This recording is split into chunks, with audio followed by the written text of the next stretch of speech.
कैलाश जैसी एक अत्यंत संपन्न कॉलोनी के एक आलीशान बंगले में रणवीर सिंह राजपूत नाम का एक व्यक्ति गुस्से में अपना अकाउंट बुक फेंक रहा है। राम मनोहर झुनझुनवाला की बातों पर विश्वास करके उसने अपने व्यापार में 60 करोड़ का भारी नुकसान कर लिया है। 2 साल बीत चुके हैं, ब्याज तो दूर की बात है, असल रकम का 10% भी वापस नहीं आया। छी छी, अपनी बात पर कायम न रहने वाले लोगों पर विश्वास करके इतने सारे पैसे देना मेरी बहुत बड़ी गलती थी। तभी उसकी पत्नी दलजीत कौर वो उसके सीने और कंधे को सहलाती है और समझाते हुए कहती है।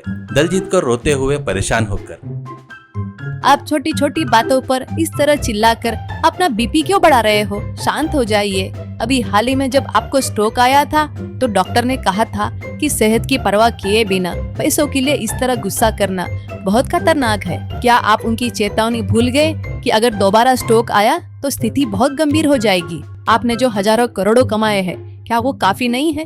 पैसे कमाने की भी कोई सीमा होती है या नहीं? हर दिन सिर्फ व्यापार के कामों में लगे रहने के कारण आप कोई शारीरिक परिश्रम भी नहीं कर रहे हैं।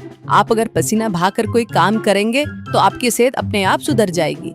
मेरी बात मानिए, सब कुछ छोड़कर कहीं दूर चले जाइए, सब कुछ भूल जाइए, कुछ समय के लिए साधारण जिंदगी जिए, तब आपको ये चिड़चिड़ापन नहीं रहेगा, आपकी सेहत में सुधार होगा। अगर आप मेरी बात मानेंगे तो मुझे इस भगवान इन करोड़ रुपए की कोई जरूरत नहीं है, इनका मैं क्या करूंगी? अपनी पत्नी की बातें सुनकर रणवीर सिंह शांत हो जाता है और उसे मनाता है। तुम सही कह रही हो, मुझे आजकल बात बात पर बेकाबू गुस्सा आता है। ठीक है, बचपन की कहानियों में जैसे राजा भेष बदलकर अपनी प्रजा की परेशानियां जानने के लिए देश भ्रमण पर निकलता था, वैसे ही मैं इस व्यापार के घेरे से बाहर निकलूंगा। मैं कुछ दिनों के लिए कहीं दूर एक आम आदमी की तरह जीवन बिताऊंगा। तुम चिंता मत करो, मैं तुम्हें बीच बीच में अपनी खैरियत बताने के लिए फोन करता रहूंगा, ऐसे कहता है हंसते हुए। शहर के कुछ दूर पर हाईवे के किनारे शेरे पंजाब ढाबा नाम का एक ढाबा दिखाई देता है।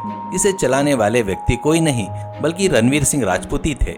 घनी दाढ़ी, सिर पर पुरानी पगड़ी और पसीने से लथपथ शरीर, वह बिल्कुल एक साधारण रसोई जैसे दिख रहे हैं। लेकिन उस ढाबे के पीछे एक तिरपाल से ढकी हुई रोल्स रॉयल्स खड़ी थी। किसी को नहीं पता था वो कार किसकी है। ढाबे के बाहर एक बोर्ड पर लिखा था, यहाँ खाने की कोई तय कीमत नहीं, किसी भी हैसियत का व्यक्ति यहाँ खाना खा सकता है। अपनी हैसियत और खुशी के अनुसार जो देना चाहे वो दे सकता है।